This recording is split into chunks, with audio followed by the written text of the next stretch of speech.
have to check because I'm never quite sure. This is Bernadette Gold Unfiltered Live, the podcast. I actually uploaded an episode today, so that is going to go live anytime now. I think on the podcast sites, it goes live in 10 minutes. On YouTube, it goes live at 9 o'clock. So let me give you guys a minute to get here. Say hello when you do. I'm super, super excited that I made it to today. But I really, really wanted to get my all of my stuff done for my new classes. And wow, I do have most of it done. The first two elements, the free quiz, which I told you guys about the other day, and the income generator blueprint foundations is still I'm still recording, although the first half is available and it's a big course. So yeah, and I'm waiting for Mr. Andy to pop on. We're going to talk about a few things. A lot has happened this week, things that probably don't surprise you. I know they don't surprise me. And yet, I guess the fact that they're being said out loud with no apologetic kind of framing is one of those things where it's like, wow, you guys are just so blatant. Everything's happening so blatant. So it's interesting. I want to make sure y'all can hear me. So let me know. Let me know in the comments if you're watching. Can you hear okay? I did adjust my mic a little bit just now, and I adjusted it earlier today. I've been playing with different settings because when I was recording my videos, I kept getting plosives, that puh sound, because the mic was just too direct. And yeah, you live, you learn. So who is watching over on YouTube and Facebook? We got Facebook going on right now. Say hello. Am I on all the Yeah, I am. Okay. I'm everywhere. I'm on YouTube, both my channels, my personal page, my business page. We are broadcasting on TikTok as well. So let me know that you're here. I know I'm kind of early. I'm like 10 minutes earlier than I normally go live, but I want to get this knocked out so that I can go chill. I've been working since 6:30 this morning and I'm kind of tired. And it is almost 7 o'clock here. So been over 12 hours. We're working on close to 13 at this point. Anywho, like I said, Andy, my co-host, he's setting his studio up right now. He's going to jump in. We're going to talk about what's been going on, what is coming up. There's a lot happening in the world. There's a lot happening with the energy. Starting today, from a Vedic astrology perspective, the energy starts to really kind of compress even more, if that's possible. Who would thought that it would even be possible to have this much compressed energy? Starting today, it starts to really compress in and hits a highlight around the 16th. So we have a lot of energy moving and it does feel kind of intense. I don't know how you guys have been feeling. I'd love to hear how you're feeling. I know I did a video about time and how it's moving super fast and it just doesn't feel right. It was worse last week than it is this week. This week, time is a little more manageable. Last week, we had fast moving spikes of energy hitting the planet, and the Schumann frequencies were shifting around and going super high. And so all of us were experiencing a very different way of living with time. Talked about that in a video I made. I think we talked about it in the last live stream. The live streams are going to start shifting and changing just slightly because I am releasing the income generator blueprint out into the world and the archetype quiz, which is already out.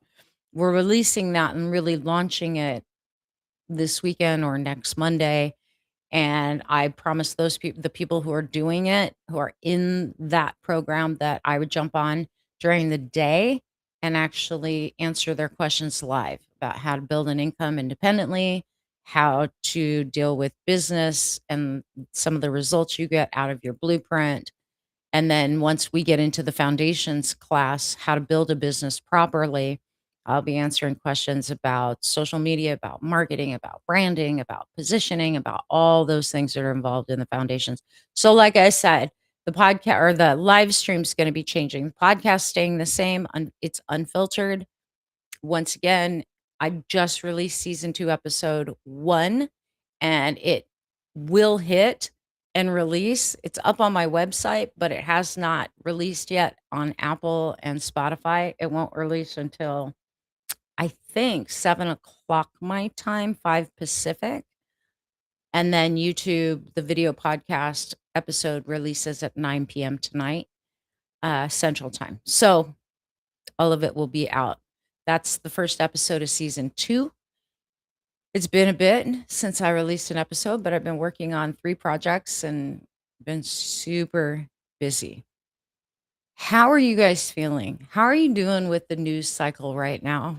There's so much going on. There's so much happening and so very quick. Mr. Andy, how are you, my friend? Hold on, let me switch our window. Jump on. Why aren't you on? Here, let me turn you on. What's up? Oh, we have Here I feedback. am. Did you have your phone on? Yeah, I got to turn down the volume. Hold on a second. All the way down. There we go. Yeah. There we go. Hold on, Wow. I gotta turn my volume down so I don't get any feedback. And I look almost human. The new camera you sent me works great. Yeah, you just gotta play with the colors, I think. Yeah, I got to do a little bit, but Yeah. How you doing? great. Like you said, the energy at the time has just flown by. It's already Wednesday, Don't and you it felt feel like like it's better than last week though? Like the whole time compression thing feels slightly different, like a little better, more manageable than last week? yeah. I feel like I don't know if I feel like I'm getting more done, or I'm as you have been advising us on how to better deal with the speed at which things are coming with us. I think now that I'm more prepared for it, it does feel better. I think you're right, but um, I'm more accepting as opposed to um, expecting. I guess that was one of the things I talked about this week. Was instead of expecting, accepting, and then moving on. It does make it easier to take on the day. Yeah. Have you had time to go through your income generator blueprint stuff? I have and I haven't. You know me in highlighters. I quickly went through it and saw stuff that was suggested and the insights that were provided, which were I thought spot on, and pointed out what when I read the points and the when I read the options that were and opportunities that are already there for me. They seem apparent once they're pointed out. How that sounds funny, but you know what I mean. I mean, there are things that when I went through the income generator with your help that I've been doing that should be generating income, but I've never availed myself of those opportunities. So yeah, I found it very In other words, you were giving it away for free. yes, yes, and I understand how I could now embrace that and work at it. The question becomes, and you know this because I'm in a different place than most people that I think you're trying to help, because I'm at the end of my cycle as opposed to, still in my, as they like to say, the high earning years. But there's still stuff there that if I choose to, as I'm winding things down, still choose to work at stuff, there are opportunities and options there for me to use. So I found it very helpful I'm and glad. very clarifying. It also allowed me again to focus because, and I think I briefly mentioned this to you as I was going through it. I mean, first of all, it's 26 pages, which is very extensive and laid out very logical, and the options. This isn't pie in the sky stuff. It's very realistic and it's immediately actionable, which I always admire about you, because when you work with people, you're giving them stuff that they can immediately take action on. You're not giving them, very vague suggestions on here, you could do this or you could do that, or you're giving them stuff that's immediately actionable and stuff that's realistic. So that's the other part of this that I find, You know inspiring. why I do that? I think you do that because it's first and foremost, it's helpful.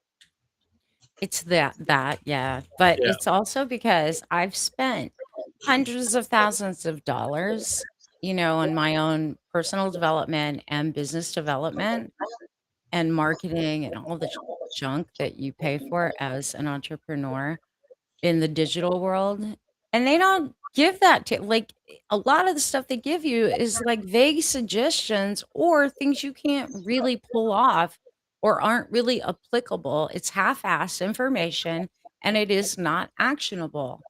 I'm a doer. Like, tell me what I need to do specifically, and I will get it. Because I had that meeting with Valerie, what, a little over a month ago? And Yeah. within a week, I created a brand new podcast. I recorded that podcast, 12 episodes, and I launched it all in less than 7 days. Right. Everything on my list to do, I'd already knocked out within a week. And I know not everybody's like that. Not everybody's a doer like me, and they take more time, which is fine, but they should still be given the steps to take action so Right. they can get the results that you supposedly are promising them. Like, I don't promise things I can't deliver, Yeah. and And, I and, well, can't stand it when and, people promise and they don't deliver. and the cool thing in reference to you and Valerie and the meeting that you guys had, you guys are both a lot alike because she gave you immediately actionable material and you took immediate action on it. When I saw her a couple of weeks later and she asked me how you're doing, I said, she did everything. Because you were basically done within the week, and she just said, I'm not surprised. Yeah. So yeah. But the biggest difference, and this is one of the reasons you're so unique and why I recommend you to everybody that I get the opportunity to, is that you are working with the person that's in front of you. Other people put together templates and they put together programs that have to be purposely vague in scope because they don't know who's going to read it. You're working with the person that's in front of you. You take them through the program, or you have set up this program to where when they work through it, it's like you're sitting right next to them when they're doing it, so that they get the opportunity to work on the skills that they have to grow, as opposed to, well, Well, but there's people like you, right, that are in my audience that are not 30-year entrepreneur veterans like me, that I figure, you know, it like you, a lot of times I'll do walkthroughs with software and different things on a Zoom and take you step by step. People need sometimes to go step by step so that they mhm, can absorb what's happening, and I think that's sometimes the best way to learn. In fact, right. like, when I look at YouTube videos, sometimes I think you guys aren't going slow enough. Like, you have to take it step by step so that I know what I'm doing. I don't know. What do you guys think? Tell us what you think. Yeah. What's your style of learning? And the coolest part for me in this journey, because you're right, where I am and what I've been doing, I'm not an entrepreneur, although I like to think within the confines of who I work for, I consider myself an entrepreneur in the way I approach how I'm working with and for them. One of the Hey, Go cool, Live Vegas. what was that? Go Live Vegas just entered the chat. the the what I find interesting, and whenever it pops up, the moment of clarity I get, or you give a name to something that I think I've been doing for a very long time. Oh, okay, that's it. Yeah, but I've been doing that for a while. So the fact that there's a lot of resonance to the stuff that you're talking about, and the fact that I've been working on myself for the longest time, forever, and I'm a firm believer in constantly growing. It's there's a sense of validation in even going through the beta test, and I go through with you when you put your new programs together. They go, okay, I understand why that works. So yeah, and it's fun. The growth process should be fun. It shouldn't be as painful as a lot of people make it out to be. Okay, let me ask you a question. I have a curiosity, and I want to know from the audience too, y'all watching. Do you think people are stalled in their growth right now because of overwhelm? Do you think that people are embarking upon a path of growth, whatever that may be, personal, financial, health? Um, which one is it right now? What do you think? Hey, Justice for Owners. No one likes uncertainty. So I think a lot of folks are happy. If they are stuck, I think they're okay with it right now because there's so much uncertainty out there.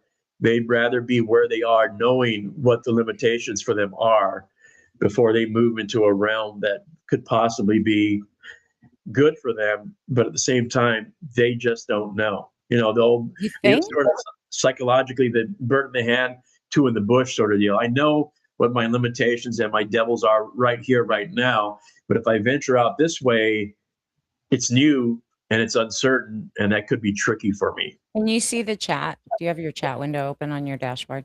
Justice for Owners is saying, I think a lot of people are pivoting.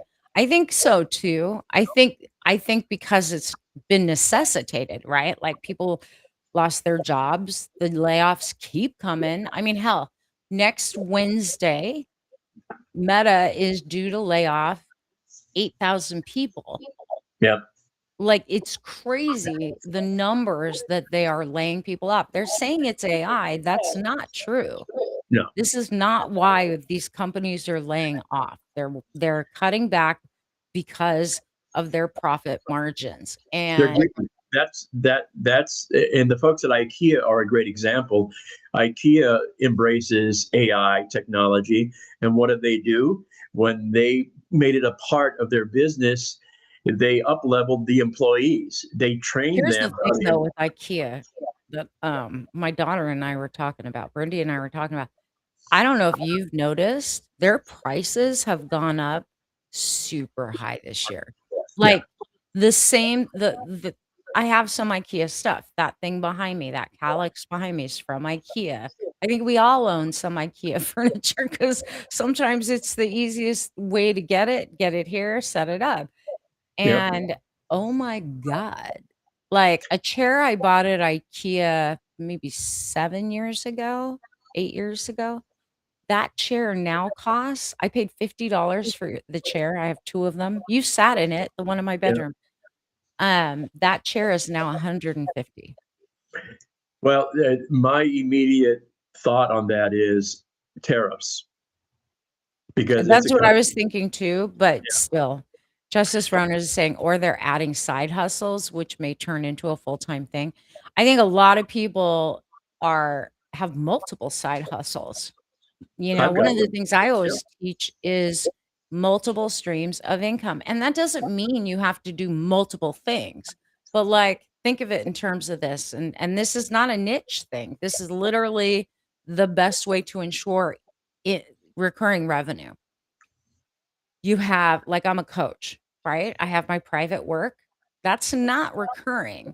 I mean, some of it goes on for a certain amount of time, 6 months, a year, that on private, some of it's 1 hour, just one off. But then I have coaching programs, group programs that go on month after month. One of them's a year long. One of them is 12 weeks, 13 weeks long, right? Then I have my monthly program. So I have, I think, 7 streams of income coming in, and they're all coming on different things. Do you still have your phone on? Because I am but it's on, but it's turned down. The volume's turned down. No, turn the volume off because I can hear it. That can't be possible. Yes, it's picking it up. Your mic's picking it up. Okay. There. Cool. Thank you. Mhm. So anywho, yeah, like I have although and then I have my health stuff, right? I have Rife Mhm. and I have 1, 2, 3 income streams from the health side of my practice. So I have like 10 streams of income. Oh, and then there's podcast. I get paid for ads. And then there's my book. I get royalties off of that. So I have several streams of income. And what you're doing, and once again, as your CEO or your chief encouragement officer, what you're doing is walking your talk, because as you have grown knowledge wise, you see an opportunity when you enrich yourself to help others with Rife, with all the programs, with biomagnetism, all these things that you are curious about. You embraced it and you figured out a way to help others with it. So the example you're setting with the income generator is a perfect example of exactly how you have laid out what you do and the insights that you have discovered through the course of your growth the last 30 Typically, some I odd just years. start I offer the things people need. I mean, I'm usually ahead of the curve on seeing the patterns of what people need before they come into their own view. I mean, we've been talking about the need for people to create their own incomes for how many months now? How many months have I been talking about this, or years? I've been saying it's gonna move to self-employment. And that was back during the COVID Yeah. stuff. I talked about that. Some people embraced it and were ahead of the curve. And now we're at the place where if you want to survive and not have to worry about someone going to steal your income, a lot of people are realizing, well, shit, yeah, I need to do something. But then a lot of people, they're doing DoorDash, they're doing Uber, they're doing Uber Eats, they're doing Instacart, side hustles just to pay the bills. I say, and this is what this season's podcast is about, really getting your mind wrapped around the power we hold as the people. Where do we put our time, our money, our energy? Do we give it to corporations, or do we give it to individuals doing their own thing? Yeah. Where do you think we should put it? Because I know where I think we should put it, and I think that it sends a message and it changes the game.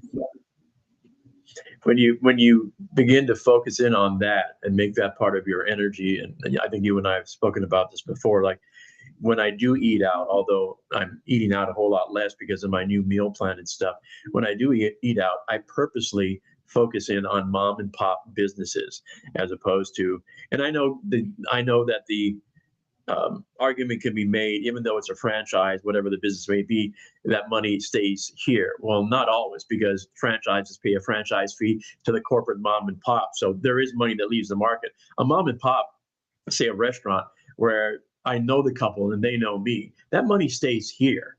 Right. All of it stays here and gets recirculated. So I consciously, and we can all do this with where we eat, where we shop, who we patronize and how we spend our money. That's the ultimate vote, is where we spend our money. When you start to do that, and everybody does, the community does feel a whole lot better, I think. Justice Runner saying eBay, Poshmark, Etsy, reselling. Those are all great streams of income. And because you're not locking it onto one platform, which I see a lot of people doing, they're just locked into one. Look at how many people on TikTok got screwed when Oracle took over. I mean, there are TikTok shop affiliates that are not getting their content seen anymore. They marked a lot of videos as, or a lot of accounts as business, or maybe all of them as business accounts now.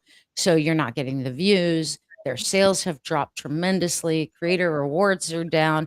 YouTube changed the game on video clicks and all of that stuff as well. So when it comes to even these selling sites like eBay, it's gone away, it's come back.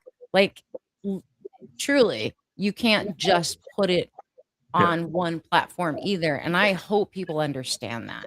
But to that end, I will once again applaud you and give you some credit, because when the idea was just being posited that the Chinese were going to have to let go of the American side of TikTok, you didn't sit around and wait like most people said, okay, I'm going to wait and see what happens. I'm going to sit here for a little bit, and then if the rules change, then I'll pivot. You were pivoting while everybody else was sitting there saying, I'm just going to wait and see what happens. Well, So that, TikTok was one of my last platforms I added. I've been on Facebook forever, and I've been on YouTube. I created a new YouTube account, um, and then I went on to Substack when TikTok started to wane. I jumped over to Substack last year and started to build that out, and then I decided I'm going to put it on my own damn platform, my own blog, and honor that first. And there's a reason I did that. For those of you, how many of you have your own websites? Very curious. I want to teach you something if you do, because there's a reason why I am doing what I do in the order in which I do it for my business, because I watch all of the tech changes and trends and all of that stuff. And there's some things about websites a lot of people are not paying attention to right now, that if you've been burned by platforms in the past, these social platforms, you really need to start paying attention to. But I want to see who's actually listening, and are you interested in it? Because I'll teach you what you need to know if you want to know it. Well, I think, well, first of all, I'm very interested, although I don't have my own personal website. And as an aside, I will tell you that I went back to yours today. I had a little time in between jobs at my primary hustle, and the updates that you've done on your website are just spot on. And So, oh, yeah. I encourage people to check out Bernadette's website. And if you haven't been there before, you're not going to see the differences. But she has worked on and updated her website to really focus in on who she wants to help. And that helps immensely when you hit a website. They tell you exactly who they are, exactly what they do, and exactly how they can help you. In no uncertain terms. They don't. Well, I rebranded. I Yeah. always, like every few years, I think every 3 years I do a rebrand. This time I did a rebrand and a reposition completely, just because coming back to work after having cancer, I really needed to dial some stuff in for myself, time-wise, and in who I'm talking to and what I'm offering and when I'm offering and how I'm offering. Things change, you have to change. But anyone that has their own brand, your brand always needs a refresh. You can't use unless you're Coca-Cola, but even Coca-Cola, how many times have they changed their branding and their font? Aren't they still the real thing? Yeah, but think about, like, the design of the old Coke cans, how many times have they changed it? Same with Pepsi. Like, every company refreshes their brand. You have to modernize it. Hey, Brenda over on the TikTok, how are you? So, yeah, there's a lot of things that I think if people understood about how to position themselves, their products, their services online, would really lean into making a lot more money. Because the way you talk about things, even products or even resold products, it does matter. You have to word it a certain way to get people um, to pay attention.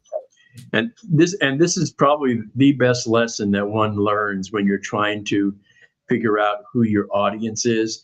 Most people start with trying to throw the biggest net possible, but if you focus in and try to figure out who your audience is, and I don't want to say narrow the focus, but to appeal to the folks that most need what product or service you're providing, as opposed to throwing a big net, you're going to be much more successful a lot quicker than trying to throw out a net that appeals to everybody possible, because first and foremost, it's impossible to appeal to everyone. Yeah, everyone. One of the modules in the foundations course is called "Everyone Isn't an Audience." It's not. Everyone is not an audience. You can try. I mean, you're not Mr. Beast, Yeah, and even Mr. Beast, I'm not his audience. and well, you and I have had this conversation, but the mindset is important, because I've been a member of the media since the late '70s, to show you how old I am. But the number one, say that the example I often use when I was coaching people is the number one radio show in any given market probably has a 3 or 4 share in the morning between 6 and 10, which is the morning drive for us. And what that means is, of the 100% of folks that are out there, you've got a 4 share of the audience, which means 96% of the folks out there aren't listening to you. Right. Now, there are 2 ways to take that. You can either focus in on the folks that are there and you serve them, super serve them, so they stay there and give you the biggest return, or you can worry about the 96% that never listen to you.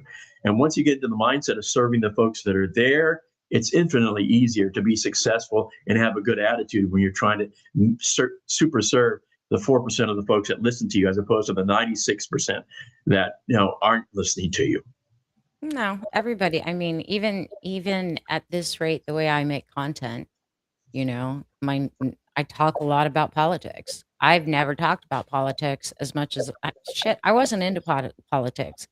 I'm still not into it, but at this point, politics are ruling our actual lives and interfering with our lives. And I've been very vocal against some advice. And at this point, it is because I want to attract the people that think like me, believe similar to me. Not every You don't have to believe everything I believe, but like I want to find my people. And I think that's one mistake a lot of people make is not finding their people. You don't know who you're talking to.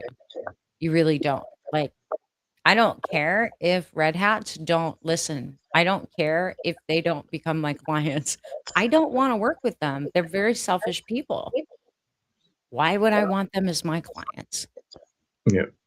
And I've been told like, "Oh, you're leaving money." I don't care. That's who I am. Like I'm an honest person who cares about people. Those are the people I want to attract. Honest people who care about people. Pretty That's my simple. tribe. Yeah. Yeah. And that plays into what I was just describing. You can focus in on trying to convince those other people, or you can focus in on the folks that you think a lot like and want to build your sense of community and focus in on that. And I think there are a lot of people that want to grow their audience by trying to turn people or have people pivot. When if you just focus on the folks that are already there and that are like you, that's the way you're going to organically grow, because the ultimate, and you know this because you've gotten referrals from clients that you helped, they refer you to somebody else. The success stories breed more success stories. If you focus in on the success stories, you're by your very nature going to grow organically. It's a lot slower, I admit that, but if you focus in on the successes, it's easier, I think, long term than it is trying to. Justice for Honor is saying the right people will find you. You have a circle of people. I do have a circle of people. I've been at this for so long. I have an amazing group of people, you included, Justice for Honor, that have been following me for years, and I love it because we actually have worked together. We know things about one another's private lives. Like, it's not just some strange sort of distant relationship. I take very serious anyone who comes to work with me, like anyone. Whether you're coming into a group or you're coming to work with me one-on-one, to me, it's a huge honor, and Yeah, I'm gonna treat it like that, and I like to develop relationships from that. I'm not one of these people who are like Tony Robbins, who stands on a stage. Did I say that loud enough? Who stands on a stage and talks at you and doesn't care about you and your life and why you're here. I care. I want to know because I want to know what I can personally do to help you reach the goals that matter to you. the, Because the, I tough, mean, honestly, I don't do this for vanity and I don't do it for myself. the I've tough lost part. people over the years. They're not the right people. I think all of us, honestly, Justice for Owners, I think, especially since 2016, a lot of us have had people leave our lives and separate away, and their true colors came out. For whatever reason, well, we know the reason. From an energetic standpoint, people have gotten more brazen about their selfishness, and they seem to think that it should be celebrated. Personally, I think those people, in fact, there was a video I was telling my dad today. I watched this video. Um, Someone reposted it or did a stitch about it. This is Christian guy, and he's like, "Some of us aren't struggling. Some of us have God." And the guy's response was classic. It was so good. He said, "Okay, Mr. Christian, so what you're basically saying is, screw those of you who are suffering. All we care about as Christians is that we're doing okay and you're not.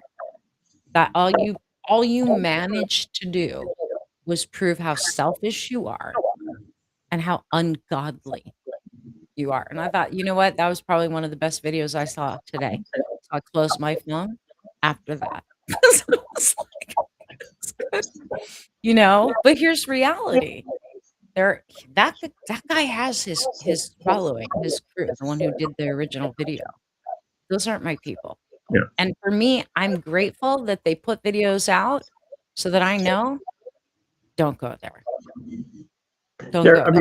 mean, I think She's that's throwing her hold on. We actually became friends online besides for both being in the same course. Yep, we were in that same thing. I think someone asked what activities you liked as a child. We both said the same thing: horses, gymnastics, etc. Yeah. I mean, that's how you find your people, right? You share yeah. stuff. But I mean, that's part of human nature and the course of our journeys. Everyone doesn't stay with you forever. There are folks that are supposed to come and teach you something, or are supposed to come and you teach them something, and then they move on. There are certain folks that yet stick. I get that part, but the losses that happen, I don't consider them losses. They were just part chapters in my life, chapters in my book, and for whatever reason, if that chapter came to an end, then my acknowledge or my acceptance of, and I've gotten far better at this since you've begun helping me with acceptance, is that you accept that has come to an end, which means there's somewhere else I need to go. There's more growth to come. So uh, I think the idea, Some relationships have an expiration date. yeah, I mean, that's just reality. Some relationships, whether by death or by different paths, have an expiration date, and we have to honor those expiration dates. Some I mean, I truly believe that we come into each other's lives to learn a lesson, to bless one another, or to teach a lesson, right? Like, there's this constant interaction. Some people come in to trigger you, to show you where you need to grow. Some people come to bless you because they were brought on your path to do just that, but they're maybe not meant to stay. I think we make a mistake when we think people have to stay. right. Or we spend the energy to try to hold on to something when it's time to go. And yeah, and but yeah, I Justice just, for Others are making a whole lot of good points tonight in chat. I agree that about the people who show themselves, believe them. Some people are just mean and selfish, let them go. I just posted one of the clips from the podcast episode for season 2, episode 1 tonight. And one of those clips literally was about Trump saying yesterday, um, I don't care about people and their yeah, finances. I don't care. I don't care, blah, blah, blah about the Americans Financial Institute. I don't think about them. I don't think about anybody. Yeah. Yeah, we know. And it That's shows. his, And you that's said his it life. out loud. Yeah. But that's the way he's always been. For people that now say, I don't, I made a mistake voting for him. He was that way back in the 70s. He's always been that way. Always been the way yeah, nothing about him has changed. It's It- only gotten more demented, more selfish, and more abusive. yeah. I mean, If Maya there's anything Angelou, that changed, it's that. It's gotten more extreme. Maya Angelou said it right when she said, when somebody shows you who they are, Believe them. believe them. Yeah. Yeah. So, and he's always been a grifter. Always, always. Yeah. Yeah. So, Welcome I in, mean, Lori. Hey, Angelica. Yep. It's I, it's a crazy, crazy world we but live I in. mean, even someone like that, there's something to learn. Even if you want to learn that I don't want to be like that. I mean, there were certain lessons that my parents taught me that I took away from them, stuff that I didn't want to do as much as I loved them. And I learned a lot of positive stuff toward the end when they decided just to retire and do nothing. I've had this conversation with my sisters, and I said, they showed me that that's not what you want to do. You want to be as productive and you want to be as vibrant for as long as you possibly can. And the takeaway I took from my parents toward the end of their life was, I don't want to be sedentary like they decided to do. It was their conscious choice, and we respected that. We didn't try to change them. But my takeaway from that was, I don't want that. So there are lessons to be learned everywhere. You just have to pay attention and decide what you want to take away from that circumstance. Again, we're always learning, we're always teaching. Yeah. So, yeah.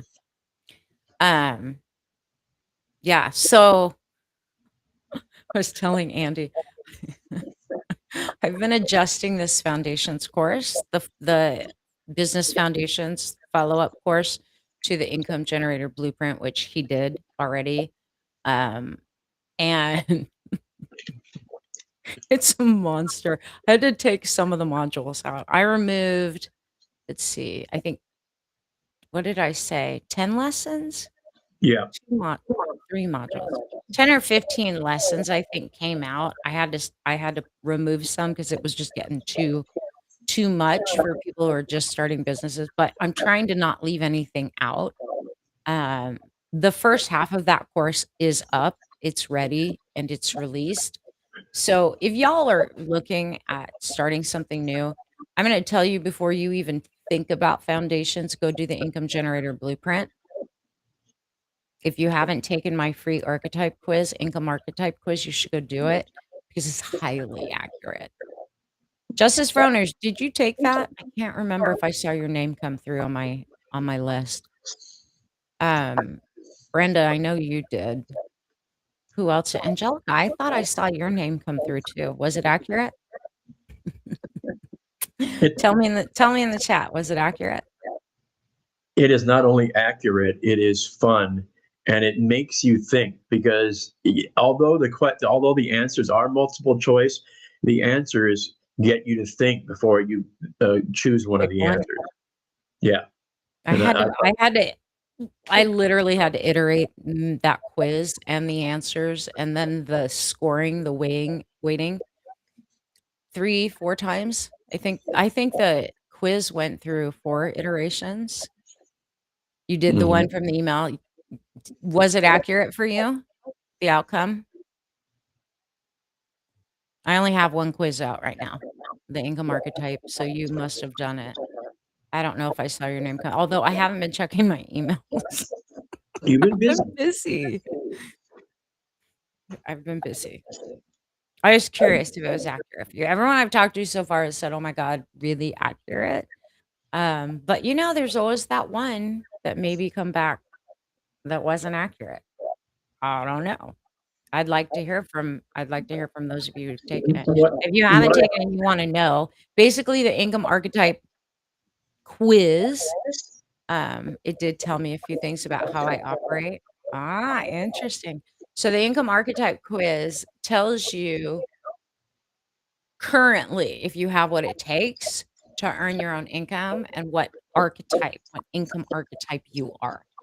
And there's 5 archetypes. There's the hidden gold mine, the emerging expert, the solutions builder, the seeker, and the caged visionary. And I've written profiles for each one of them because typically there's about 5 main archetypes. Now you could have hundreds of different archetypes, but to try and keep it simple because I can't branch logic that many archetypes. So I did 5 major ones based on the way people typically are gonna show up. And with my 80,000 client sessions throughout the years, like, what I've seen repeated, repeated, repeated. So this is based on my own experience, my own references, what I've seen in the marketplace and the people I've talked to. It is accurate. and you're right, there are probably subcategories under the 5 main ones. As accurate as mine was, I I have a tendency to think if someone comes back and says, "That's not me," or "I don't agree," to me, that tells me maybe they weren't being honest in answering, or secondarily, they aren't ready to hear what the archetype is telling them. So, uh, and that's based upon how accurate almost None everything. of them are negative, though. Like, No, none of the archetypes are negative. Even the seeker, someone who's not sure what they're doing and they're just at the beginning stages of even considering, like, could I make money on my own? Or they're just hustling a bunch of side gigs. Like, that's not a bad archetype. At the end of every single archetype on that quiz, it tells you what your next steps are. Like, this is what you should consider, right? And then gives you a path to get there. So they all have their own their own general things that you can learn. Justice for Owners saying, "Yes, I've run my own business," so it reflects that because of the So, way you answer the questions. Like, it's literally the way you answer the questions. and it's like any other program, garbage in, garbage out. The answers are only going to be as good as the input. And because I am You're sort of talking about the generator, you're not talking about the quiz. no, but there's a linkage here, and since I'm one of your beta testers, when you do put programs together, why and how I know what you do and this program is as accurate as previous ones, because there's a common thread that runs through my stuff, whether it's the Astro Blueprint or whether it's the Vedic astrological forecast, the profiles and the way it describes me and the way it looks at what I do and how I have done it and why I do it, it all matches up. So that tells me every time Bernadette does a project, when she says it's ready for me to try, I know It's that it's ready. going to be good and it's going to be accurate, because there's a common theme that runs through all the stuff that she's taken me through that has brought clarity and actually cleared a lot of stuff up in reference to why I do what I do and why I like the way. There was some validation into the Vedic astrological forecast. I'm exactly where I'm supposed to be. So for me, there was some validation to it, but there's a commonality that runs through those threads that proved to me that Bernadette's work is very intricate and it is very spot on. So that's why whenever anybody asks me about her, I say nothing but you need to check it out. You do. I appreciate that. I appreciate that. I It's like well, I like true. having you as a cheerleader. I like having you as a coaching client. I like having you as a cheerleader. I like having you as a producer. I like having you as a friend. My I aunt blessed me with that when she passed away. I mean, you know, But you know what? That's a we'd great known. I example. mean, we had the family connection for decades. Decades. Yeah, You and I but met in person the first time in 2014. yeah, Is that right? yeah, with you and 2014 when I was in your Vegas. you and your brother Walter, Wally. Was that? Uh, No, that wasn't 2014. that That was was prior to yeah, that was 2014. earlier. That was during the what was I there for? What was I in Vegas for that time? I I don't don't even know, remember. I do but remember what you're talking about because yeah, my brother was there. Was and we that have during the Marine Corps we have thing? pictures of that one. And we The have pictures Hawaii of Marine Corps reunion? Was that one that? that. Your dad came to one of those, but not with, and maybe Walter came to visit when your dad was here. I don't remember, but 2014, I was there because a client flew me right. in and put me up at the Wynn for a few days. Who's gonna say no to that? I got put into a very nice suite at the Wynn for 3 or 4 days for free because one of my clients wanted from New York, one of my broker clients, investor clients, who I made millions for with the stuff that we worked on, um, wanted to hang out, and he's like, "You wanna go to Vegas?" And I was like, "Can my boyfriend come?" He's like, "I'll put you guys up." And he did, and we had amazing food. I don't remember what show we saw, but we did go to a show, and then I saw you and my aunt, and we Mhm. went to see the Chinese New Year stuff Yeah, at where was that? Bellagio? in the Bellagio, the conservatory, the garden. Uh, I was Always a young. great display. So that was in 2014, and then I never spoke to you again, even though I was talking to my aunt on the phone, your partner. Mhm. Um, Until a couple years before she died. I mean, she kind of backed off during COVID. I think during COVID, everything kinda got weird. Yeah, So, but yeah, there's once again there's a reason for everything, and I think our relationship is sort of indicative of that. The way you explain it is true. And we had crossed paths. I knew of you, and Maley spoke highly of you. And given your family history and dysfunction, you were the only one besides Uncle Dong and Auntie Sophie that she spoke highly of. So yeah, we crossed paths a couple of times in the 40 years that Maley and I were together.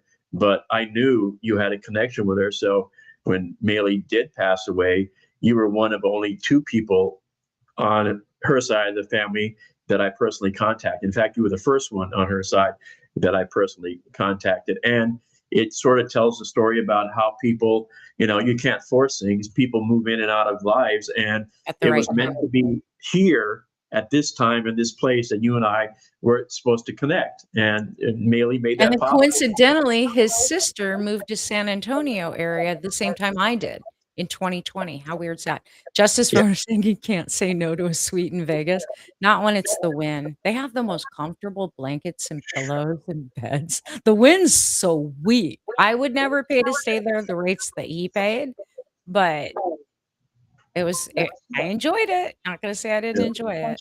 We stayed there a couple of times because Maylee was a live action poker player and she would get the rooms comped. So yes, the Wynn and the Venetian are beautiful places to stay on the Las Vegas Strip. I highly recommend both of those They places. were really nice. It was really nice in Yeah, 2014 because it was still like it's still fairly new. I think the rooms still were fairly new. It was like that was 12 years ago, yeah. a long time There, ago. there is a marked difference I will attest to because back then Steve Wynn still owned the Wynn, so there was a personal touch there. Sheldon Adelson still owned the Venetian. The Strip now is totally corporate, so all they honestly really care about is how much Money. you play, how much you lose. They track everything on your membership cards, so they know how much action they get from you, Do and you know how that's many times I've had to replace those damn cards because I just leave them in a machine? yeah, Like, so many times. I it just you leave it in the machine and you walk away. yeah, I love synchronicity too, you know? And it took a while. I mean, when Andy contacted me about my aunt passing away, I let him know, "If you need to talk, let me know." And he was grieving a lot, and I just let it sit. I did not chase after him. I put an offer on the table and just said, "If you need to talk, I'm here." And he kinda went into his own little world for a while, and then he came out and he wanted to talk about her and talk about them and talk about the past, and we went there, yeah, and then we started coaching. And then exactly. things started moving rapidly for him, and it's been an amazing journey watching him heal and transform and grow. And I have said it a number of different times, and I've said it on the live stream. I have grown more in the last 3 years than I grew in my previous 40, and that's a testament to the work that Bernadette does. And and I will say this about getting handed off. Bernadette's right. We had one conversation, I think, the week after Maylee passed away, and she made the open offer, call me anytime. And she would check in on me, text me occasionally, and ask how I was doing, and I would just say I'm okay, and I'll give her, I guess, some purposely. That's the ultimate lie, right? When somebody asks you how you're doing, you go, I'm fine. Then you know they're lying. So I kept telling her I'm fine, and then about 6 months into this process, Maylee came to me in a dream and said, "Call Bernadette." And that's when I picked up the phone and I called Bernadette. And I said, "I guess Maylee thinks I need your help." She came to me in a dream and said, "Call you." So here I am. And that's when the process began. And he knew I was a psychic. Yeah. He wanted messages too. He's like, "Does she ever talk to you about my" I was like, "I haven't seen her," you know? I know she's around. I have a lot of people on the other side that show up, but they don't really show up if unless there's something that needs to be said. And a lot of times, like I told Andy, I don't even typically do a mediumship reading for people unless the person's been gone for 6 months, because otherwise you get attached and you try to keep them alive, and it doesn't allow for the grief process to take place. We have to let that take place, and grieving is hard. It's not meant to be comfortable. It's meant to be, unfortunately, painful, Not because the other person is suffering, because 'cause they're on the other side happy and, playing poker, but the ones those of us who are left behind are the ones that are grieving the fact that we can't see them or hear them. They can see and hear us just fine, honestly. That, that's They're why Billy checking in on us Baker, all the freaking time, moving that's your why Billy Baker keys and comes out and flashing says, lights. that's why when you recommended Billy Fingers, that helped immensely explain the circumstances, and that also helped me through the process. Didn't you watch What Dreams May Come too, didn't you? In fact, That a was couple of times.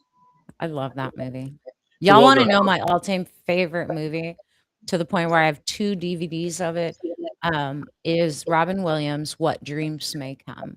It's the closest that I've ever seen a movie get to what it's really like on the other side and how things actually work, and y'all should watch it. That's all I'm gonna Yeah. say. It's old, but it's good. But And then the it's one of book, those The it's one of Afterlife those of Billy Robin Williams Fingers. movies that's under the radar. When you mentioned the title, I had to pause and think about it for a while because it's not one of his popular movies, but I think that's actually him and Annabelle Sciorra. I think that's one of their best movies It's between a the two of them. beautiful movie. It's If well you done. wanna understand how the universe actually works, what happens after you die, go watch that movie. It's a And the movie tearjerker, but it has a good ending. and the movie's based upon a very well researched book. There was a lot of research that went into the book that the movie's based on. So yeah, I'd recommend it too. But I've seen that a couple of times. I've listened to Bernadette's book, Crooked Path to a Charmed Life, 6 different times, because you pick up different things every single time you listen to it. So I recommend all of those things. Look who's here. I know, Milo. Hi, Milo. You see Andy? He just winked at you. He likes seeing himself on camera. The camera's not tracking on him. If you put your head, don't make noise. God bless. Gross dog. Anywho, so yeah.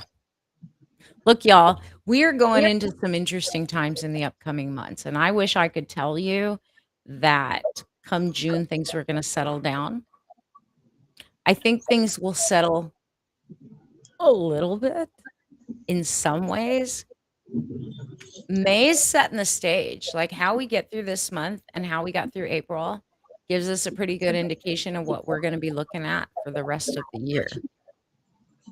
It doesn't lock in until August. So we still have a chance in June, the rest of May, June, July, to change things and pivot things. I'm going to tell you guys what I've been telling my private community, which Andy is a part of.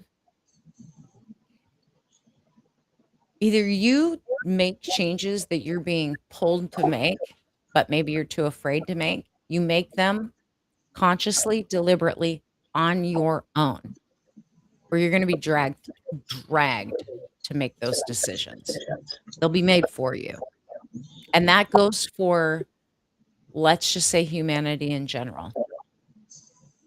And I'm not saying that to scare anyone. I'm saying we got changes we have to make now.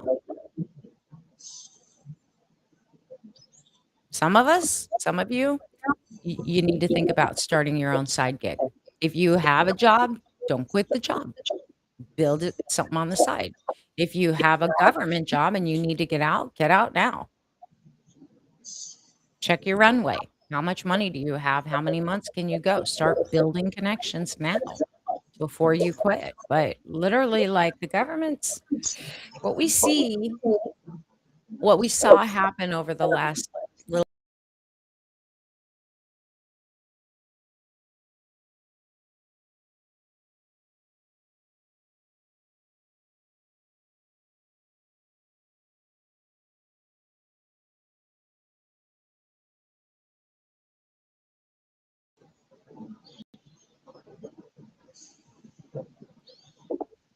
That was weird. I don't know what happened. It said my connection cut off. Yeah, it happened across all All of them? Yeah, because it happened on Facebook, or it happened on TikTok also. So are we off the air? No, you're back. We're all I'm back. It on? popped up. All the screens popped back up, and you're back. What the heck is going on with Restream? Can you guys hear over on TikTok? I mean, over on everybody can hear okay. YouTube. That was so bizarre. Restream's been having issues lately. Like truly, Restream's been having issues with their streams.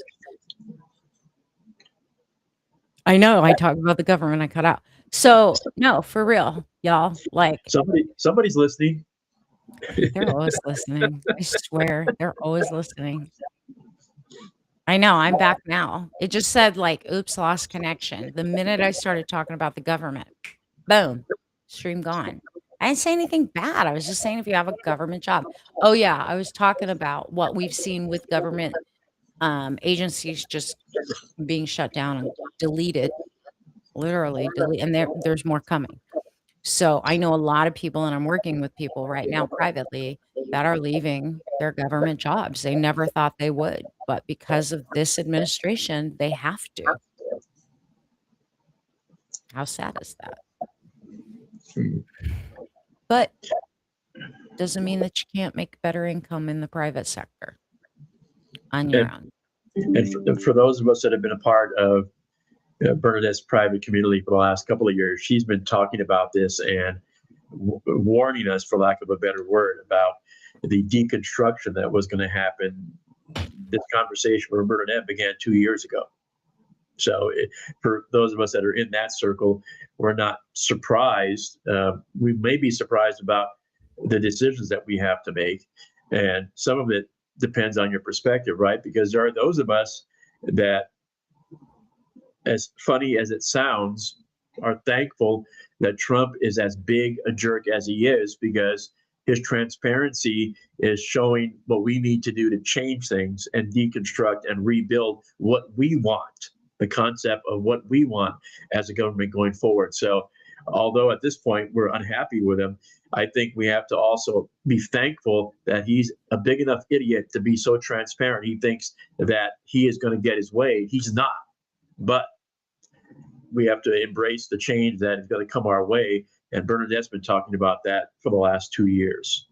Longer than that, but Yeah. yeah.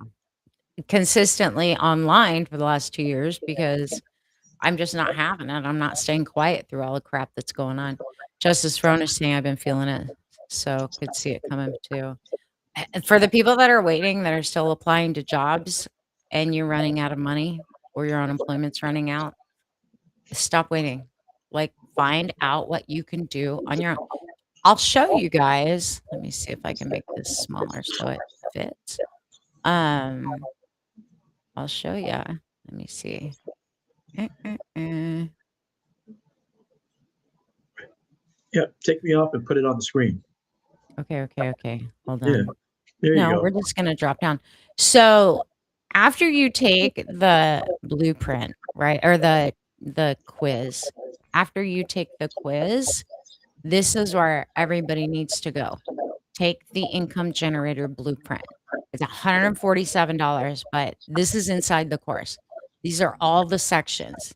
What your experience is, we excavate there. What your effortless zone is, what people come to you for, what your non-negotiables and values are, what your fears, your block, your physical reality is, joy, work, play that wouldn't feel like work, what are your life priorities and human drives, financial reality, and your risk tolerance, super important. And then you get your blueprint. But then once you get your blueprint, we take it another step further. Okay, now that you know things that you can offer, skills that turn into products or services, what do you do with them? That's what this section, now what, is for. I don't know if you guys can see that. Yeah. Um, hold on, I have to shrink it down a little. Yeah, there. I'm looking on the TikTok side. And then you have your first move, right? Here's what you're gonna do. So this isn't like taking the income generator blueprint is not just fancy, like, fun information. This is like actual actionable stuff. You're gonna walk away, and Andy's had it done. Yeah. So Um, there are two things here that they need to understand. First and foremost, you built this I did. from square one. This is your creation. And secondarily, it's not, as I said earlier, it's not a generic one size fits all. It's based upon you, your responses, and it's going to give you immediately actionable options. And it gives you options. It's not saying this is what you need to do. It gives you options, and then you are Multiple able to options. decide multiple options. So then you are able to decide what you want to do going forward. And it's tailored to you. And Bernadette built this, and she's tested it on a number of different people, including me. And I've said it, and I'll say it again. It is spot on, and it gives you stuff that is immediately actionable. And she should probably charge more, but she's not going to. That's her nature. But I it know is I well, could. I yeah. know I could, but charging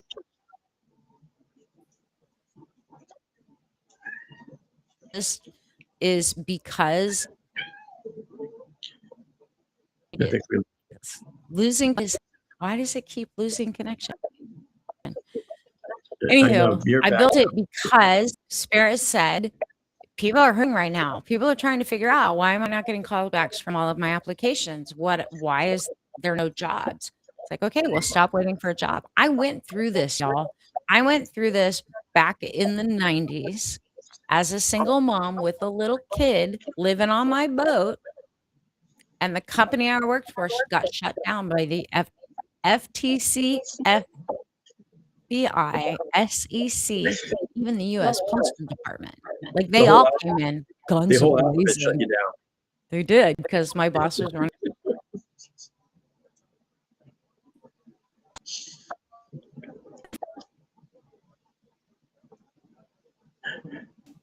investment side of our company. We two sides of that. We had an investment, plus we owned a bank. And then the leases that for equipment leasing, I ran that side of the marketing too. I generated over $6 million for that company in less than 6 months, which is unheard of. And my marketing was that good. And then the company got shut down. Why did I go to the supermarket today? Got 5 items. It was $28 for nothing. Dude, I went to the supermarket yesterday and bought some cheese, a cheese platter. And it was on sale with a coupon from HEB.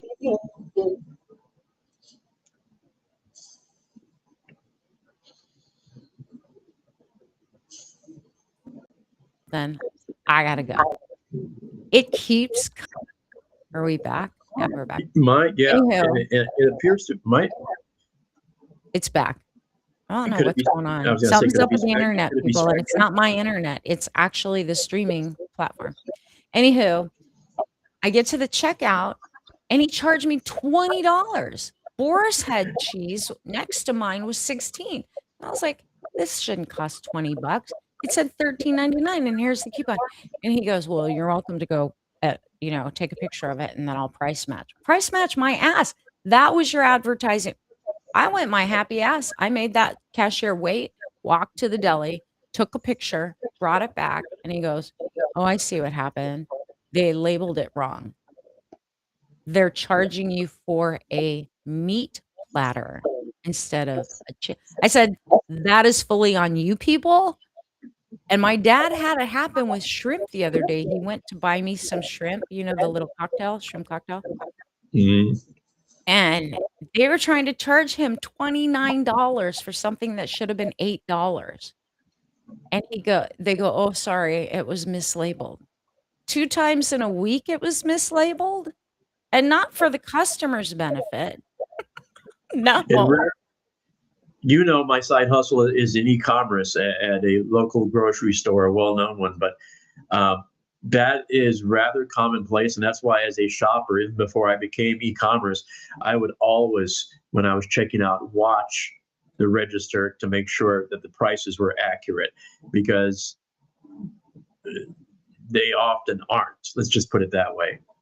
I'm gonna have to get off. I don't think it's purposeful. We keep losing. Oh. Have you joined? Add to the stream. Let's go. So bizarre. I don't understand what's happening on this stream. I have to go. Like, they keep knocking me off. I don't. I'm not talking about prices. Yeah, we're talking grocery about prices. But you're right. I mean, there are people. I'm on the e-commerce side of the store I work at, and there are people that are buying only 1 or 2 items. And then I had a shop yesterday where they had 58 items and they paid $740. That was their grocery bill. That's It's insane. Yeah, That is insane. that is insane. But Justice for owners saying if you don't check the receipt, they overcharge you sometimes and you don't realize until after. It's happened multiple times. I've bought things and then it didn't end up in my bag. Had to go back to the store and yeah, say, "Where'd you put my shit?" Like, I was just here. I got home 5 minutes from here and I'm missing 3 big items, like $20 worth of like, for real. yeah, You had to and reboot before you got kicked off your entire internet? Something's uh, up with the internet tonight. system. Well, who was it that was not SpaceLink? It was Starlink. knocked down? Starlink was totally shut down today. I don't know how for how long Mm. it was, but I thought they were satellite.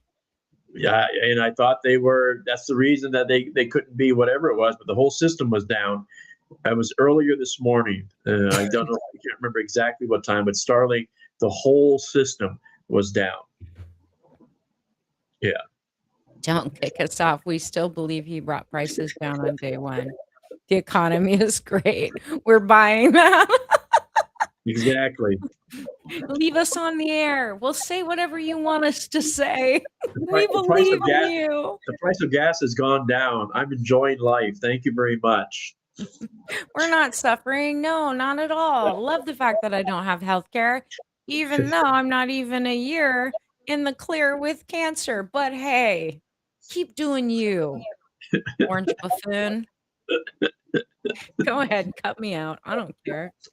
The Assholes. in reference, since we're still talking about shopping, I will say one thing about this new thing called dynamic pricing. And depending what Ooh, stores you're in, they have those digital price tags in front of all the products love it. now. That is not your friend because it's going to allow those stores to literally, if they want to change prices each and every day based I upon wanna supply say and demand. something. Not a like, so my this just reminded me of a conversation my dad asked me earlier today because you guys saw the data center they just approved in Utah, that huge gargantuan data center in Yeah, Utah. Mr. Wonderful Kevin O'Leary from Shark Tank fame. Yes. Yeah. So, Andy lives in Nevada. Number 1, the people of was it Reno? In northern Nevada, up at Lake Tahoe, which Lake split Tahoe. between California and Nevada. Yeah, That's right, Linda lives up there, Dave's yeah, wife, yep. ex-wife. Um, Lake Tahoe residents are out of water and been told to and this is no, they're out of electricity, they're told that what was the story? I sent it to you, I can't They remember now. soon will I'm be. thinking of 2 different stories. Yeah, they've been notified by NB Energy, which is the major power supplier for both northern and southern Nevada, that next year they are going to have to find the folks on the Nevada side of Lake Tahoe. They're going to have to find their own source for power because the data center up there is taking all their power. Now, Electricity people. yeah, it's a different dynamic here in southern Nevada because, of course, we've got 2 million people here, and the casinos wouldn't put up with that.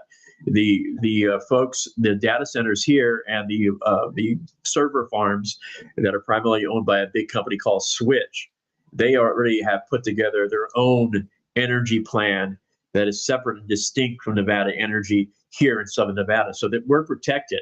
But I guess there aren't enough folks up in northern Nevada to protect themselves because I don't NV think Energy. anyone thought about the fact that data centers could be prioritized for water and power. And here's the thing, it's already happening in Georgia too. Georgia Yep. residents have been told to conserve water when there's a data center near them that has sucked up 30 million gallons of water. And the residents are being told, "You need to conserve your drinking water, your bathing water," and literally not the data centers, the residents. I say this because my dad asked me, "Why?" He asked me today, "Why do you think they're building all these data centers? Do you guys know why they're actually doing it? It isn't for AI." Do you, Andy? Yeah. Bitcoin, digital currency, the control grid. That is why all these data centers are needed. It takes 10 minutes to process 1 Bitcoin.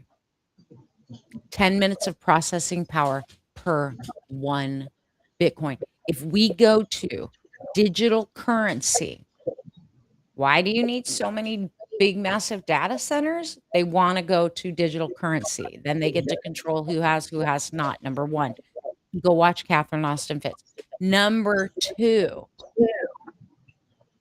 these data centers then have to be built to process all of this currency. Doesn't matter if you and I don't have drinking water or electricity. They've already made that perfectly clear. Fuckers. Yeah, there are a couple of means in which naturally this process is going to slow down, and it has to do with what's going on in the Persian Gulf. Access to things like helium and natural resources, raw materials that are not going to allow the chips that need to get made to be able to build the data centers. And I mean, you've got one, but down the road from you that I saw Mr. Global talk about, that the footprint is it's 5 square miles by 5 square miles. That's going to be the biggest. I mean, Mr. Wonderful says the one in Utah is going to be the biggest ever, but 5 miles by 5 miles, that's a pretty big digital footprint.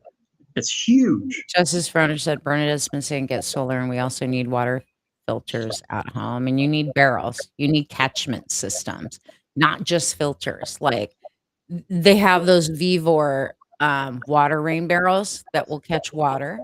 Y'all need to get those. They have spigots on the end. You can put a hose on the end of it, because at least then you can flush toilets and stuff like that. I'm just saying, get a Berkey. Like I have a Berkey because it can filter through a bunch of stuff. But I also went onto Amazon and I bought white water purifier tabs. You need multiple ways to purify water. Justice Roner said Marfa, Texas. Yeah, it's not near me. That one that you're talking about, that data center. Okay. However, on the northeast side, by where your sister lives, I mean, NSA has a huge data center. Microsoft has a huge data center, and there's 2 more going in right over there. So you want to talk about out of water. That area gets pretty covered by drought pretty quick. I'm in an area that gets a decent amount of rain. We'll get rain when parts south of us do not. It's getting crazy, and all of this is just control, y'all. It's for the top people to make money. And if you're wondering, it isn't about AI. I know a lot of people think the data centers have to do with AI. The data centers have to do with Bitcoin and digital currency. Yeah. When it comes to AI, what we need to watch is the stock market, because right now the growth in the market is fueled 70% about by AI activity. So when AI crashes, and it is going to crash, and it's going to crash at a faster pace than the internet did when the internet boom went bust, because the geometric progression, the speed at which AI is moving, is geometrically faster than the internet growth spurt, if you can believe that. And there are already private equity firms that are stopping writing checks for AI. And if you read any bit of Ronan Farrow's piece in the New Yorker on Sam Altman, that should scare the bejesus out of you. The guy that's running on TikTok saying and surveillance. I think surveillance is a big part of it, but I honestly don't think they need all those data centers for surveillance. They're already doing the surveillance in the flock cameras, and they've hooked all of that up to normal servers. Okay, like that system's been in place since early 2020s. I mean, 2013 is when all of that stuff started to come around. People just weren't aware of it. Palantir's been around building this stuff out with the CIA. Those flock cameras and all of that are add-ons. That doesn't take that much processing power. I'm telling y'all, it has more to do with digital currency and Bitcoin mining. When you really look at why they need such large servers in every state, there are not that many people using AI for them to need those large data centers. However, if you're going to switch the entire financial system online to a digital currency where every dollar that passes through the system now takes 10 minutes of processing computing power, now you need data centers that size. You guys get it? Yeah. The whole blockchain, the whole cryptocurrency setup. We Yeah. don't want that shit. I don't want crypto.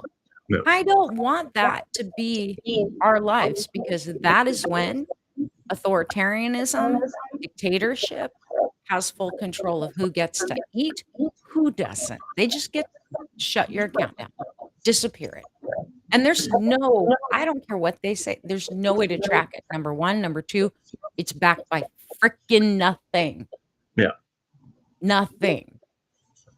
It's backed Numbers by, on a screen. it's backed by your belief in the system that it will be there tomorrow when you turn on your computer. You have to have faith. And if there's a saving grace for private equity groups, which I'm not a big fan of, because private equity groups own a lot of homes here in Las Vegas, and they're rentals. They refuse to sell them, and that artificially inflates the rental market and the housing market. But the thing about private equity groups, they demand a return on investment within a 3 to 5 year period. They're not seeing a return on investment when it comes to AI, so they're pulling back. The same thing is going to happen with crypto. They're not going to see a return on their investment, and the private equity investment is going to dry up. Or they may not even invest as much as they did in AI, because I don't know that they care at this point, because I've thought about that a lot, right? The PEs. Like, I thought about it a lot, but here's the thing. The same 1% own the private equity firms as the 1% that owns every other freaking thing that's controlling the world right now. Yeah. Literally. I think Their plan is to enslave. Control. The plan is to control. You're right. But I think this is one instance in which greed is going to overrule their control aspects. And that's why they're going to get rid of Sam Altman at OpenAI eventually, because he's wasted all their money. He is a sociopathic liar, and they all admit it openly. And so they have to figure out a way to get rid of him. The same thing is going to happen when it comes to crypto. If they don't see a return on their investment, greed is going to overrule everything, and they're just going to shut it down. We'll see. Yeah. Andy tends to be very optimistic about certain things and pessimistic about others. I'm more, I think, because of the things that I see that other people can't see and hear that other people can't hear. I'm more of I would consider myself a realist about stuff. As much as we don't want to see it go somewhere, this is the plan of where they're going to try and take it. I don't think that their plans are going to go the way they thought. Yeah. But here's the thing. You and I have a job, and that is to do a Boston Tea Party type thing if they continue to push this, because there's only so much water on this planet. They're kinked out every solar project and wind project, and they just don't care anymore. Yeah. They make people think they can get wealthy by getting crypto and then take the average person's money so they lose it. I know. Oh, I know. There's a bunch of scams. I had someone present something to me and try to say that this is a really good investment, and Andy too. And it's like, do the research on the company. It takes you about 2 minutes, and you see all of the other countries they've already been prosecuted in, and they're after the people behind this crypto scam. And yet people are falling for it. Why? Easy money. They think easy. If it's easy money, if it's too good to be true, dude, it's too good. And it's not true. I often say it, and it applies in just about every aspect of life. There are no shortcuts. No. Sometimes you'll be blessed. There'll be times when you're blessed, but chances are even that blessing wasn't a shortcut. You earned it somewhere along the way that you've been paying the dues for. That's my belief, even when it comes to karma and being redeemed and victorious after a long period of bullshit. Like, truly. I lost a little on a few coins, did you? I'm just telling you guys, like, if you don't understand who built crypto, why they built it, why they're trying to push it, why this administration is moving so fast with it. He wants all of this shit in place so that these little authoritarians can just grab control. Yep. You talk about, have you ever seen that series? I mean, Hunger Games is one, but what was the other series? God, what was it called? Um, Woodland. The girl's name starts with an S. Not Shanice. Sure. What's That's her name? It starts with Shalene. a Shalene. Shalene. Shalene. Yeah, Yeah. Shalene Woolsey or Woodley. Woodley, whatever her Yeah, name is. yeah, Do you remember she was in that series? yeah. Basically, I know. it was It's very, with the guy whose character's name was Four. Uh, yeah. Yeah, yeah, yeah, yeah, yeah. Do you guys know which series I'm talking about? it was. There was, I like, know which several one. movies. I can't remember the range of the movie. There were three of them. There's a trilogy. Very dystopian. It's Yeah, very dystopian. There was a small little group of people who made all the money, yeah. and then Kate, everybody Kate, else was Kate Winslet played a very good mean character. Divergent. Yeah, Yes, there you Angelica, go. the Divergent series. Yeah, Yep. Divergent, Allegiant, what was the last? Was Allegiant the last one? I can't remember. I can't It's the remember. same deal. And look, they always put it out in movies to kinda give us a little, they do. They kinda reveal what they're gonna do, and people think, "Oh, that would never happen." Bullshit. Look at Terminator. Look at where we're at right now. Yeah. And Terminator was a little over the top as far as machines taking over the world, but the idea and the seed was planted that eventually that I is the don't way. know because you and I have both seen videos from China of robots dancing like they're real human beings, and that wasn't AI; it was actual robots that were dancing. I mean, Yeah, but then when they fall over, it's funny as hell. Like, they lose it. But, like, for real, if you read the book by Orwell, 1984, you know a lot of the stuff that he warned about's already happened, and it's happened within the last couple of years. This whole thing with Bitcoin, and if you compare it to what happened within the Divergent series and how did that end? Oh, that's right. The kids actually, that whole group had to go powerfully against the rulers because they were just, you either were doing what they wanted or you were getting rid of, period, end of yeah. story. We've already seen shit like that happening here. The other thing we need to remember in reference to timelines, why they're doing all these changes at such quick pace. Carrot Top only has about 2.5 years left. He needs to grab as much money as he can with the power that he has before he leaves power. I don't think he's gonna make it that far. I don't think he'll be live that far. I agree. Did I you agree with see? you. I'm gonna toot my own horn. Go Toot ahead. toot. So, remember I told you, it told Hidden Wisdom that in April and May, by the end of the month, that the allegiance between Bibi and the Yeah. US would start falling apart. Did you see the news report where Netanyahu said flat out, "We're not gonna accept any more money for military funding from the US. We're gonna break that off. It's gonna take a decade. We're gonna Yeah. break it off." That's He's wishful setting thinking. the Yeah. stage right now because there's already a Yeah. push-pull happening. They're still gonna take the money, people. Don't Yeah. don't let them lie to you.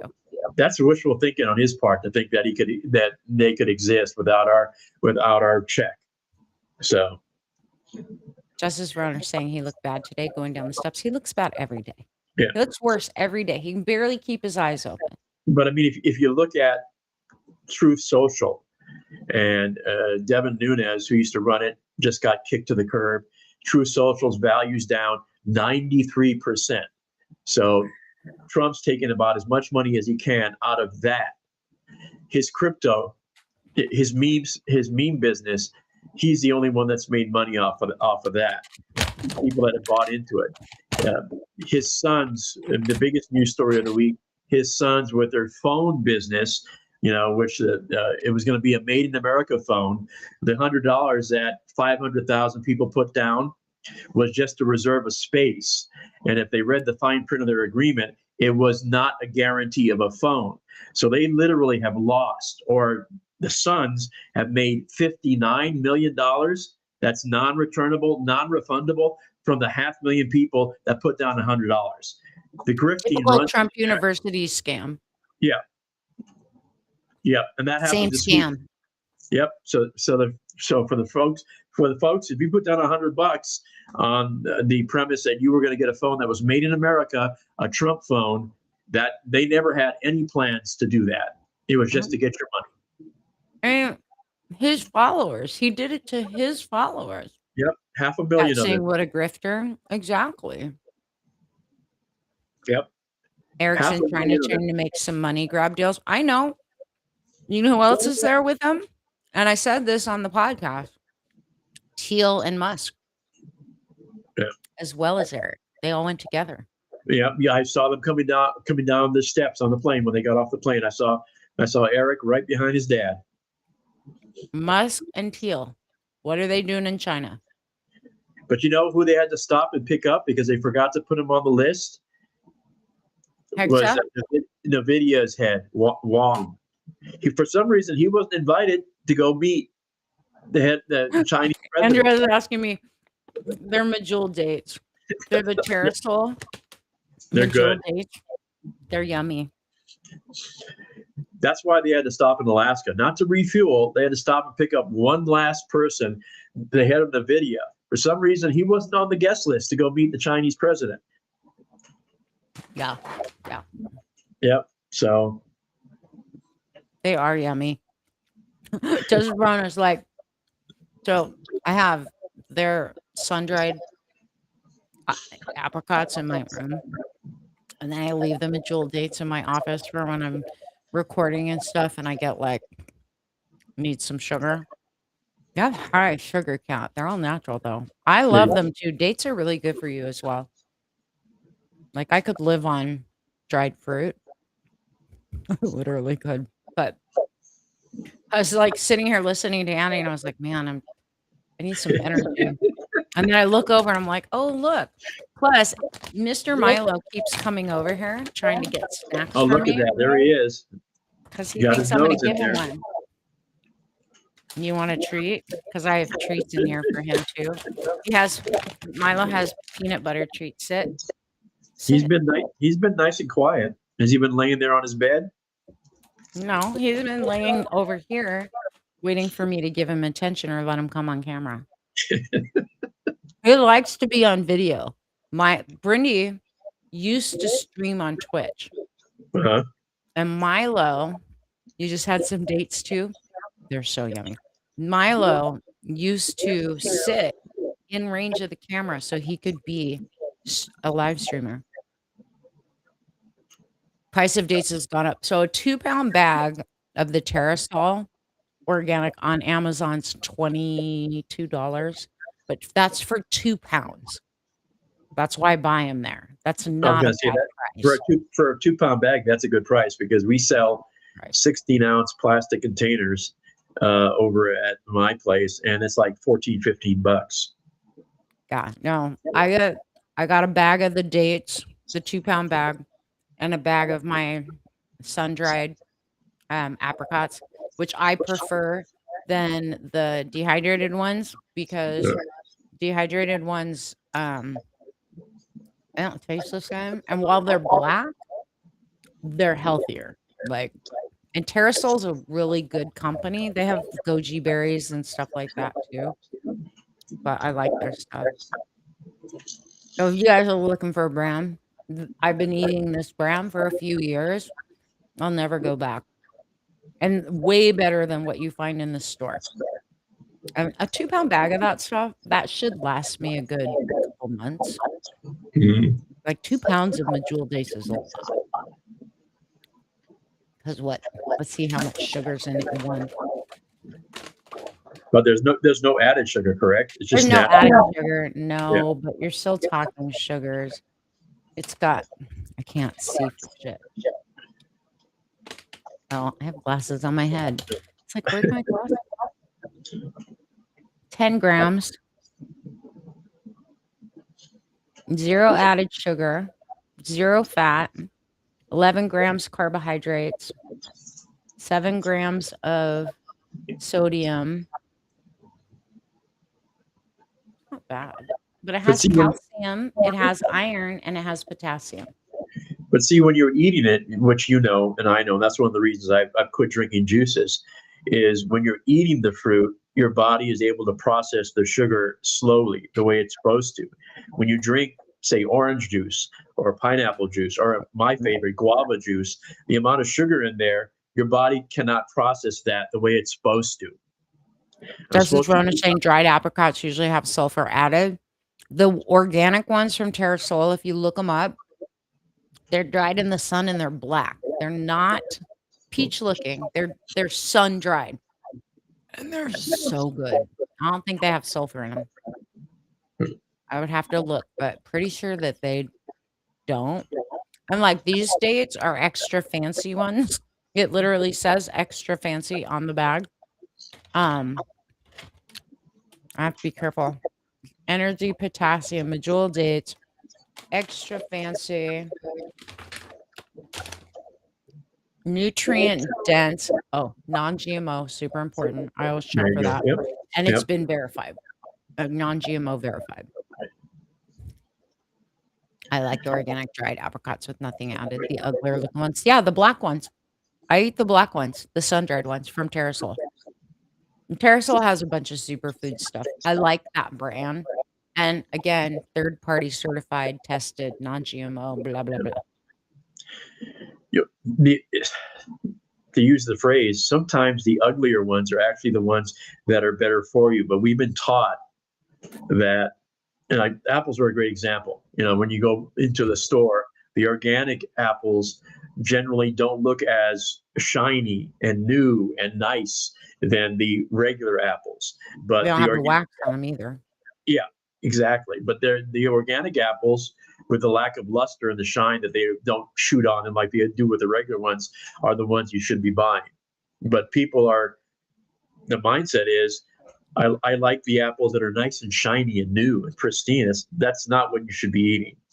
I had to stop eating grapes. The last time that my dad brought home grapes tasted so much like chemicals. And I'm like, that's it. No more. I won't eat it. It tasted like freaking weed killer. I don't know what they're spraying on that stuff. I've never tasted it so strong in my entire life. I used to grow grapes in my dome, so I know what fresh grapes taste like. I've never had to use any kind of pesticides on my grapes ever. They're all organic, and that shit tasted good. Anywho, all right, completely off topic. I will be No, back. you're We will be you're back at some unfiltered. point. Nothing is out of bounds with you. That's true. Unfiltered's unfiltered. I live in the country. We eat fruit right off the tree. I'm trying to get I'm trying to get some figure out some fruit trees that we can have here. Talking my dad into it. I just got him to agree to let me have some flowers aside from my rose bush on one side of the house in the shade on this behind this wall because it stays shady behind that wall. Um hydrangea hydrangea how do you say that? Hydrangeas.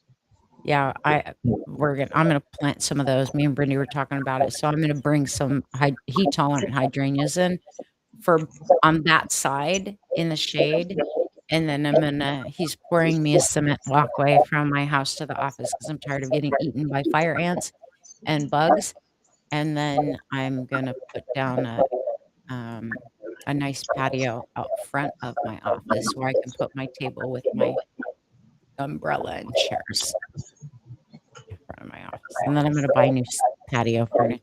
I found a couch I want, like a patio couch. There you go. I am. Can you do citrus?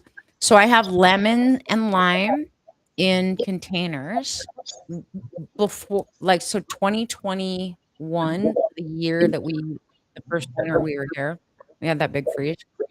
My neighbors had a big orange tree and it freaking died because of the freeze. And so I don't think anyone's growing citrus anymore here unless you're able to bring it in the house. I would like a little mandarin orange tree, like a little, but I don't think they're little. They're big too, right? I would like an avocado tree, but I haven't seen avocados do so well here, probably because of humidity, but I'm not sure. Our humidity levels are extremely high. We can do figs. Hmm. I mean, but how often do you just go, "Oh, let me grab a fig off the tree," like, right? So, yeah, if I could find a small enough, like, mandarin orange tree, that would make me very happy. I would like a little mandarin tree. That'd be It's got cool. right? Yeah. Because then I can bring it in the winter and Yeah. overwinter it in the house with my lime and lemon tree. They stay in the house in the winter, and then they come out and start, Yeah. start producing. Yeah, my sister Mary and C have potted plants, but they're plants. They're not growing anything. They have a tea leaf plant. They have a peacocky plant. It's all plants from Hawaii, which are very, susceptible to the freezes. So they're constantly putting it back in the garage when the weather gets really cold. I know there is a lot of variety of figs, but, like, I don't just wanna eat figs. Like, if I could have a date thing, I would go out and eat dates off the tree, right? Like, apricots. Apricots have that stuff I actually like to eat. Cherries, apples, pears, oranges, pineapple. Pineapple takes so freaking long. So, but it just we gotta figure it out. Right now, I'm more concerned with growing vegetables for the fiber and for the protein, the animal or the plant protein in that. So, yeah.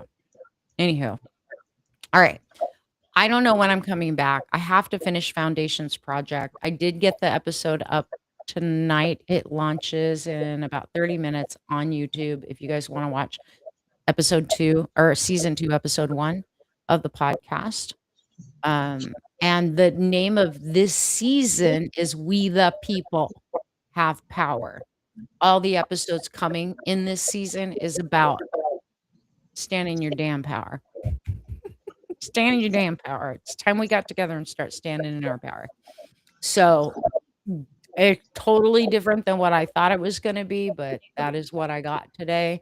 When I went to go record it, I'm like, "All right, I gotta release an episode. Let's get her done." And spent a couple hours this morning talking to Spirit, going, "What direction do we need to go with this? What do people need to actually hear right now?"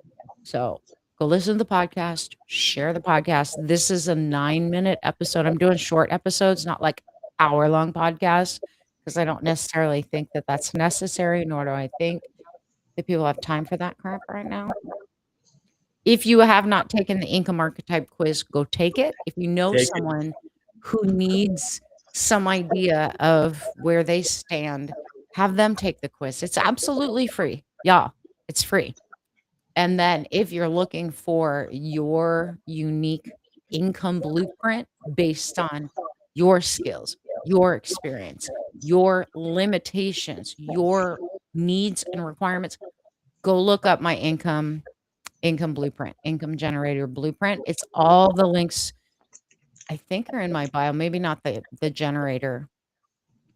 I can't remember. But if you guys want to reach out to me because you're interested, $147. And I'm not kidding when I tell you I could have sold that for a heck of a lot more. 10 Like times a more. lot more.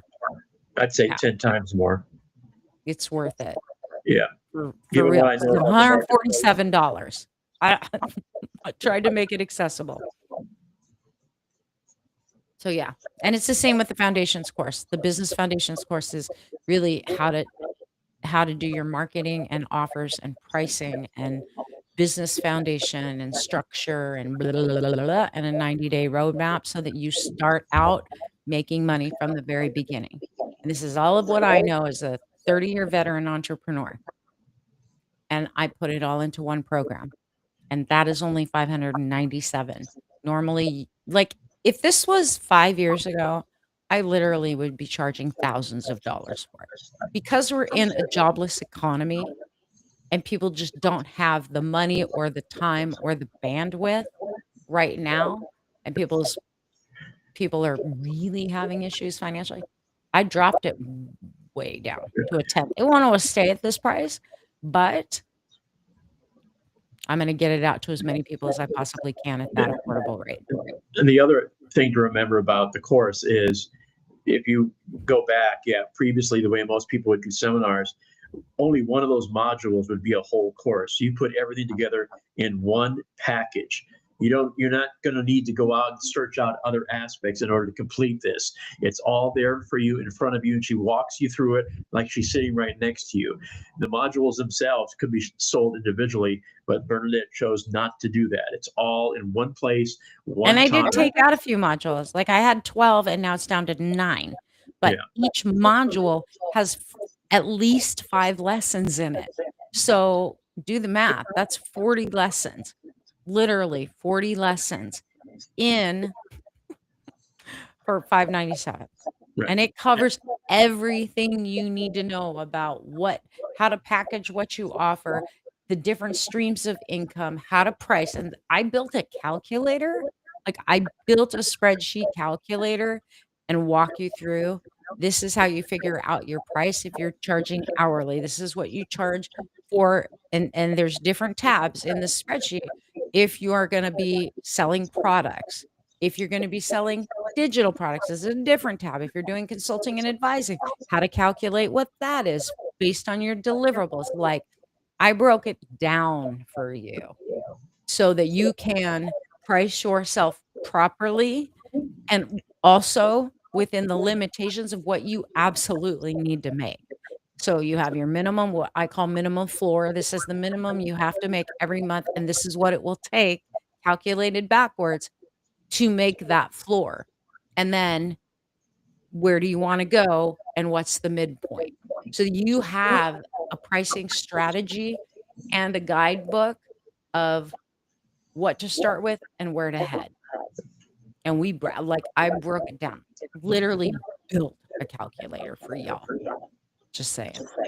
Pricing's the hardest thing when you're new at business. Always. And it's an ongoing challenge to make sure that you're charging a price that makes sense not only for you, but for the customer. So the other part of this, which I keep coming back to, is there's nothing derivative about what Bernadette's doing. She built this. And how does she know it works? Because she's lived it the last 30, 40 years. And helped other people privately. Yep. So she's helped other people using certain aspects, and she's brought all of this together in one place that you would have to pay thousands of dollars for if you were doing this individually. So if you've ever given thought to wanting to be your own boss, this is the place to start. Yeah, because it over delivers. Like I always tend to undersell and over deliver. I know that I am 10x over delivering based on what I'm pricing it at. Like I'm telling y'all, I've taken the other courses. I know their shit. And I know how small they are for the amount of money that you spend. $597. One time, not, hey, you got to pay for it again. No, one time. One time. And you have all the information you will ever need. You will walk away with your brand. Like I work you through brand message, brand positioning, creating a brand voice, creating an audience profile, being able to dial in. And by the time you walk away, you have 20 ideas for content strategy. You could hand the entire what's called foundation file, the workbook that you're going to end up with at the end of this, put it into an AI, give it to a designer, give it to someone who does marketing copy. If you don't feel like doing it yourself, I don't know why you wouldn't, because I'm laying it all out for you so you can. But you literally can hand it to someone. You don't even have to tell them what your business is about. It's going to be in one freaking place. One place. And that is shit that's taken years and multiple products and projects and trial and error for me to finally dial in for my own stuff and with other people. Nobody brings that to the market in one place. Literally, you would have to take 5 different courses just on the offer, the messaging, and your branding 5 different courses just to get those 3 pieces out, and you get so much more out of it. Like, I'm setting you up with what you need to run a business, and you're not gonna guess at it, and it's not hard. I always simplify the complex stuff in such a way you can understand it, because there's nothing worse than trying to do something and someone's talking over your head. There are slides, I'm with you on video, and we're going exercise by exercise, and you're putting the whole thing down together, and then the next one, we compound it, we go deeper, we dial it in some more, so you know, and you have a bio. You know what your mission and manifesto is for your business. Things that most courses don't even tell you. Like, mission and manifesto. How many business owners I've talked to and they're like, "I never had one of those." Oh, really? People need to know what you stand for, what your business is about. More importantly, you need to know what you stand for before you begin the whole process. There's So that. yeah, yeah. Pricing structure is so important. Just so the calculator is super good, and it breaks it down in such a simple way. When you understand how to do the math of it, you'll be able to start doing it in your head. I made the spreadsheet so you don't have to do any of that multiplication, division, blah, blah, blah. I literally built it out so that you know what you have to make, and then how many clients, how many products, what's your hourly rate if you were to charge hourly, and then it translates into the products, or it translates into services, or it translates into digital products, or it translates into consulting and advising. I covered the gamut. I did not leave anybody out. And like I've told Bernadette, the calculator itself is worth the price all by itself. I mean, if you took a basic economics course, what I did at college, Economics 101, in the basic economics course, they teach you that whatever you're selling, you need to multiply it by 3 in order to cover your overhead and all the other incidentals to run your business. But that doesn't help you. The calculator breaks it down to where you understand what you're doing and why you're charging what you charge, so that you can be comfortable with it, so that you can sell your product with the passion that it needs to get sold with, and not apologize. Even like when I teach about minimum floor, what's your minimum floor that you have to make, right? It is like for service, it is based on what is your monthly outgo, that without that, you're dead in the water, you can't survive, right? There's that number, and then we take how many hours it takes to work with you, and then we go into the marketplace and go, "Okay, this is what this would be," and there's a certain equation, you start plugging it in, and literally within 5 or 10 minutes, you walk away and you know the price. And then you know how many clients you have to serve. And this calculator, when you look at it, why it has so many tabs to it and breakdowns of different calculations, is so that you can end up with multiple income streams, not just one. Because like I said, I have multiple income streams. I have the health side of my business. I have biomagnetism therapy in office and long distance. I have Rife therapy. That's a whole other service. That's remote always. I have health coaching.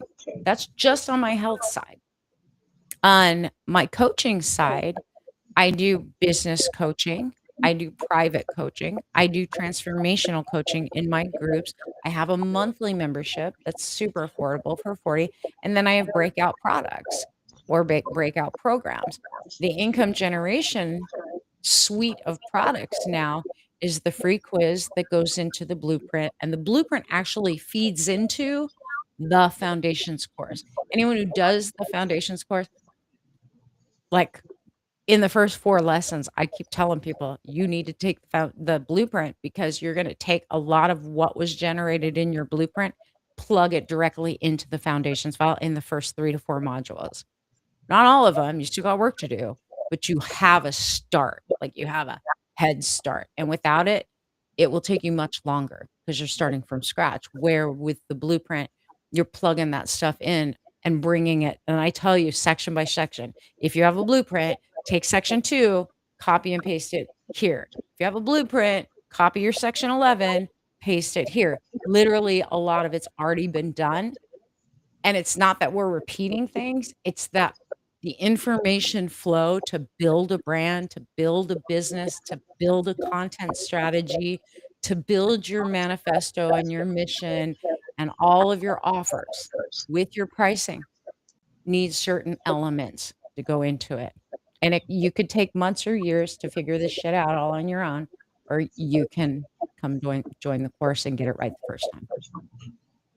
I already have people waiting. I had 2 people who are like, "Can I start?" And I'm like, "No, I'm not gonna open it until probably Monday, fully open it." I took it down because I had a couple of people reach out and they're like, "I wanna start." I'm like, "No, just wait."